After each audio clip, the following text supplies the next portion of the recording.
Hi friends, welcome to Crick 360. ఐపీఎల్లో most successful franchises ఏవో ఒక రెండు చెప్పండి అంటే టక్కున గుర్తొచ్చేది Mumbai Indians and Chennai super Kings. కాసేపు ముంబై ఇండియన్స్ గురించి పక్కన పెట్టేసి చెన్నై సూపర్ కింగ్స్ ఇంత సక్సెస్ఫుల్ ఫ్రాంచైజీగా ఎదగడానికి గల కారణం ఏంటి అంటే సింపుల్ ఫార్ములా.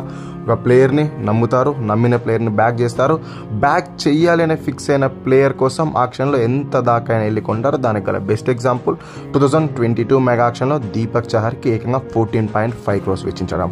అండ్ ఈసారి పర్స్ అయితే లేదు కానీ పర్స్ నింటే తప్పకుండా దీపక్ చహర్, తుషార్ దేశపాండే ఇద్దరి కోసమే ఏకంగా ఒక 25 కోట్లు ఖర్చు పెట్టినా కూడా ఆశ్చర్యపోనక్కర్లేదు. ఎందుకంటే చెన్నై సూపర్ కింగ్స్ ప్లేయర్స్ని గట్టిగా ట్రస్ట్ చేస్తారు.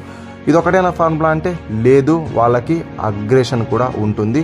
ఒక ప్లేయర్ తప్పకుండా వాళ్ళ సెటప్లో ఉండాలి అనుకుంటే అలాంటి ప్లేయర్స్ కోసం పర్సులో సగం అమౌంట్ అయినా ఖర్చు పెట్టడానికి వెనకారు. దానికి గల ఎగ్జాంపుల్సే ఈసారి రవిచంద్రన్ అశ్విన్ అండ్ నూర్ అహ్మద్. వాళ్ళ వద్ద ఉన్న పర్స్ ఎంత భయ? జస్ట్ 55 crores మాత్రమే. ఆ 55 crores ఈ ఇద్దరి కోసమే ఏకంగా 20 కోట్లు వెచ్చించారంటే మీరు అర్థం చేసుకోండి వాళ్ళు కొంతమంది ప్లేయర్స్ పైన ఎంత డెస్పరేషన్గా ఉంటారో అని. నిజంగానే ఆ ప్లేయర్స్ ఈ మనీకైతే వర్తే.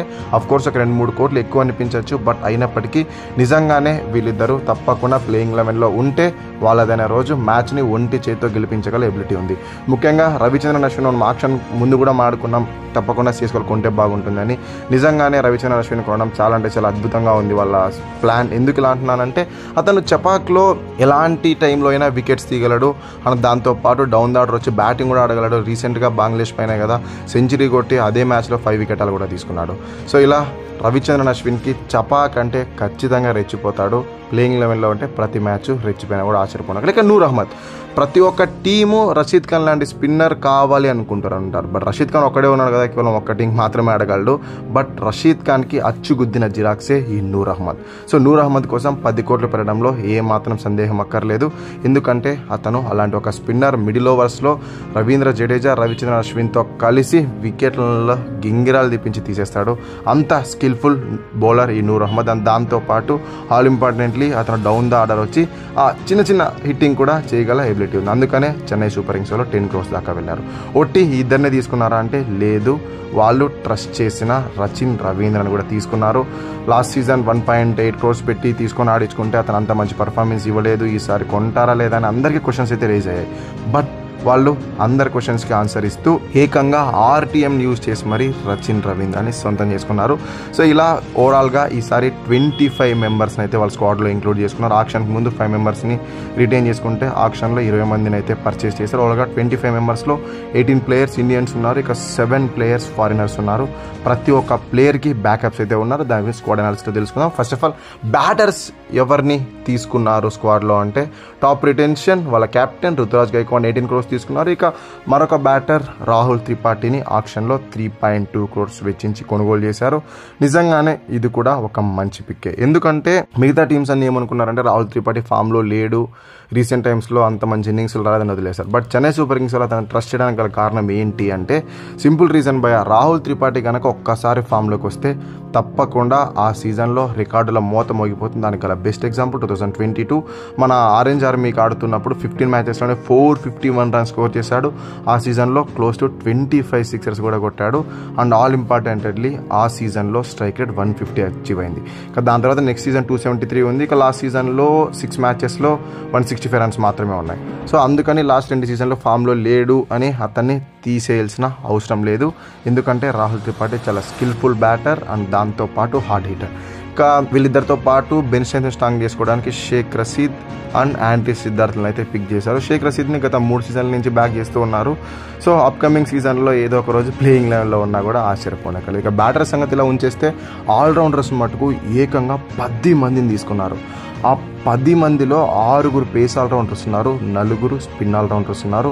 ఈ 10 మెంబర్స్లో already 8 players proven talent, recognised players, ఇలా ఏదైనా ట్యాగ్ చేసుకోండి. ఎందుకంటే వాళ్ళందరూ one of the best allrounders కాబట్టి.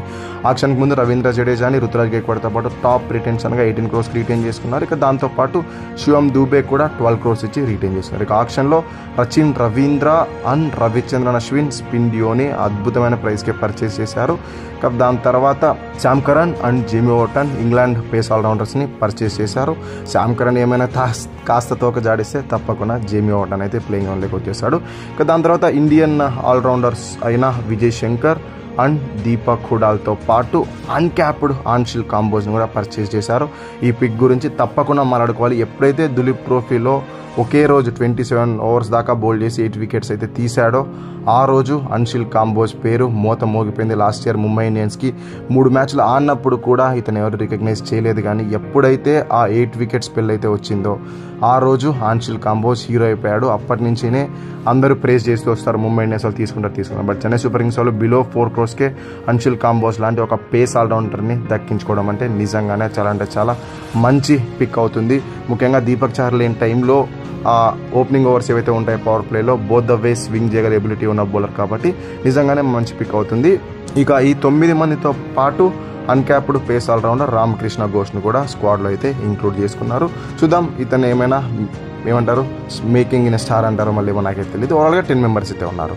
ఇక వికెట్ కీపర్ బ్యాటర్స్ విషయానికి వచ్చేసి మహేందర్ సింగ్ ధోని అన్క్యాప్డ్ ప్లేయర్గా 4 crores ఆక్షన్కి ముందే రిటైన్ చేసుకున్నారు. ఇక డెవిన్ కాన్వేని ఆక్షన్లో 6.25 crores వెచ్చించి పర్చేస్ చేస్తే బ్యాకప్ వికెట్ కీపర్ కింద ఓమ్ష్ బేడీని బేస్ ప్రైస్కి తీసుకున్నారు. ఇక బౌలింగ్ స్ట్రెంత్ ఎలా ఉందంటే బౌలర్స్ కూడా 8 మంది ఉన్నారు. ఆక్షన్కి ముందు పతి రానాని 13 crores రిటైన్ చేసుకుంటే ఆక్షన్లో నూర్ అహ్మద్ కోసం 10 crores వెచ్చించి కొనుగోలు చేశారు. దాని తర్వాత గతంలో చెన్నై సూపర్ కింగ్స్ ప్రాతినిధ్యం వహించిన ముఖేష్ చౌదరిని తీసుకున్నారు. Tamil Nadu left arm fast bowler Gurjapneet సింగ్ను కొనుక్కున్నారు. ఇక ఇండియన్ స్పిన్నర్ అయిన శ్రేయస్ గోపాల్తో పాటు ఎన్నో సీజన్ల పాటు ఐపీఎల్ ఆడుతూ ఉన్న కమలేష్ నాగర్ కోటిని కూడా దక్కించుకున్నారు. అండ్ దాంతోపాటు ఆస్ట్రేలియా అన్సంగ్ హీరో నాథన్ ఆలీస్ని కూడా వాళ్ళైతే స్క్వాడ్లో ఇంక్లూడ్ చేసుకున్నారు. నిజంగానే ఇది చాలా మంచి మూవ్. ఎందుకు ఇలా అంటున్నానంటే ఒకవేళ మతీషా పత్రానా కనుక ఏమైనా ఇంజురీ కన్సర్న్స్ ఉండో పర్సనల్ రీజన్స్ ఉండో కొన్ని మ్యాచెస్ మిస్ అయితే అలాంటప్పుడు ది బెస్ట్ పిక్గా నేతన్ అలీస్ అయితే తప్పకుండా మారతాడు. ఇన్ఫ్యాక్ట్ అవే గేమ్స్లో ఒకవేళ నూర్ అహ్మద్ని డ్రాప్ చేసి నేతన్ అలీస్ని ప్లేయింగ్లోనే పెట్టుకోవాలన్నా కూడా పెట్టుకోవచ్చు. ఎందుకంటే వాళ్ళకి పెద్ద ఇండియన్ పేస్ బౌలింగ్ ఆప్షన్స్ అయితే లేవు. ఇక మిగిలి ఉన్నది ఖలీల్ అహ్మద్ మాత్రమే. Khaleel Ahmed left arm fast bowler చాలా సీజన్ల పాటు ఐపీఎల్లో ఆడాడు కదా, ఆ ఎక్స్పీరియన్స్ కొద్దీ అతన్ని పిక్ చేసిండొచ్చు. అని దాంతోపాటు రీసెంట్ టైమ్స్లో ఎప్పుడు చెప్పే డైలాగే డీసెంట్ ఫామ్లో ఉన్నాడు. సో ఓవరాల్గా ఇది చెన్నై సూపర్ కింగ్స్ స్క్వాడ్ అయితే. ఈ స్క్వాడ్ పైన మీ ఒపీనియన్ అంటే కింద కామెంట్లో తెలియజేయండి. మీరు అనుకున్న ప్లేయర్స్ని పిక్ చేశారా అండ్ ఆ ప్లేయర్స్ ఈ సెటప్కి సూట్ అవుతారా లేదా అనేది. ఇక ఫైనల్గా ప్లేయింగ్ 11 ఇంతమందిని రిటైన్ చేసుకున్నారు, ఇంతమందిని కొన్నారు అంటే తప్పకుండా ప్లేయింగ్ 11 కోసమే కదా. సో ఆ ప్లేయింగ్ 11 ఎలా ఉండాలి అనేది మాట్లాడినట్లయితే ఓపెనర్స్గా యాజ్ యూజువల్ ఎప్పట్లాగే Ruturaj Gaikwad and Devon Conway ఉంటారు. నంబర్ 3 కోసం పెద్ద డిబేటే వస్తుంది, దీపక్ హుడానా లేదంటే రాహుల్ త్రిపాఠి అని. బట్ సింపుల్గా ఇనీషియల్ మ్యాచెస్కి రాహుల్ త్రిపాఠిని తీసుకుంటే బాగుంటుంది. దాని కదా ఎగ్జాంపుల్స్ అన్ని స్టార్టింగ్లోనే ఇచ్చేస్తే స్టాట్స్ కూడా చెప్పేసా. సో అవే డైలాగ్స్ ఇక్కడ కాపీ పేస్ట్ చేసుకుంటే మీరు సరిపోతుంది. రాహుల్ త్రిపాఠి 3rd స్పాట్కి సూటబుల్ అని. ఇక నంబర్ 4లో Shivam Dube no doubts. Number 5లో రవీంద్ర జడేజా. నంబర్ 6లో మహేంద్ర సింగ్ ధోని.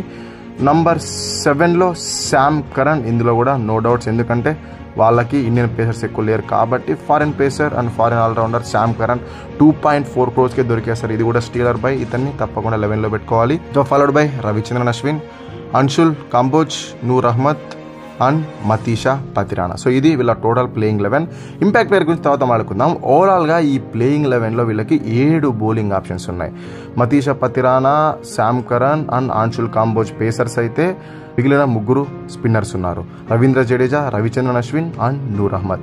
ఈ 3 కనుక మిడిల్ ఓవర్స్లో బౌలింగ్ వేస్తుంటే అపోనెంట్స్ ఏ టీం అయినా కూడా వీళ్ళకి కష్టపడక తప్పదు. ఎందుకంటే one of the best spinners in the world. ముఖ్యంగా మన ఇండియా తరపున తీసుకుంటే Ravindra Jadeja, Ravichandran Ashwin all time greatest spin ఆల్రౌండర్స్గా టెస్ట్లో వర్ణించుకుంటూ ఉంటాం. అలాంటి స్పిన్నర్స్ ఇద్దరు ఒకే టీంకి ఆడుతున్నారంటే మీరే అర్థం చేసుకోండి. నేను వితౌట్ నో డౌట్ చెప్తున్నాను, ఈ సీజన్లో అన్ని టీమ్స్ కన్నా చెన్నై సూపర్ కింగ్స్ స్పిన్ స్ట్రెంతే చాలా స్ట్రాంగ్గా ఉంది. అలాంటి 3 స్పిన్నర్స్ని ప్లేయింగ్ 11లో ఇంక్లూడ్ చేసుకున్నాక అండ్ శివం దేవ్ కూడా ఒక పేస్ ఆల్రౌండర్ ఉన్నాడు కాబట్టి ఆ 7th బౌలింగ్ ఆప్షన్ అయితే క్రియేట్ అవుతుంది అండ్ 4th పేస్ ఆప్షన్ కూడా క్రియేట్ అవుతుంది. ఇక ఇంపాక్ట్ ప్లేయర్ వీళ్ళకి అవసరమా అంటే ఈ ప్లేయింగ్ 11తో అయితే అవసరం లేదు. అయినప్పటికీ పవర్ ప్లేలో బౌలింగ్ చేయడానికి ఒక పేసర్ కావాలి కదా, అలాంగ్ విత్ ఆన్షుల్ కంబోజ్. మనకు తెలుసు బోత్ ద వేస్ స్వింగ్ చేయగలడు, బట్ అతనితో పాటు బౌల్ చేయడానికి ఖలీల్ అహ్మద్ని ఇంపాక్ట్ ప్లేయర్గా తీసుకుంటే సరిపోతుంది. లేదు వికెట్స్ ఎక్కువ పడ్డాయి, ఒక ఎక్స్ట్రా బ్యాటర్ కావాలనుకుంటే దీపక్ కూడా ట్రై చేయొచ్చు, ఎందుకంటే వీళ్ళకి ఆ ఫ్లెక్సిబిలిటీ అయితే ఉంది. సో ఓవరాల్గా ఇది squad analysis, playing analysis and నా పర్సనల్ ఒపీనియన్ మాత్రమే.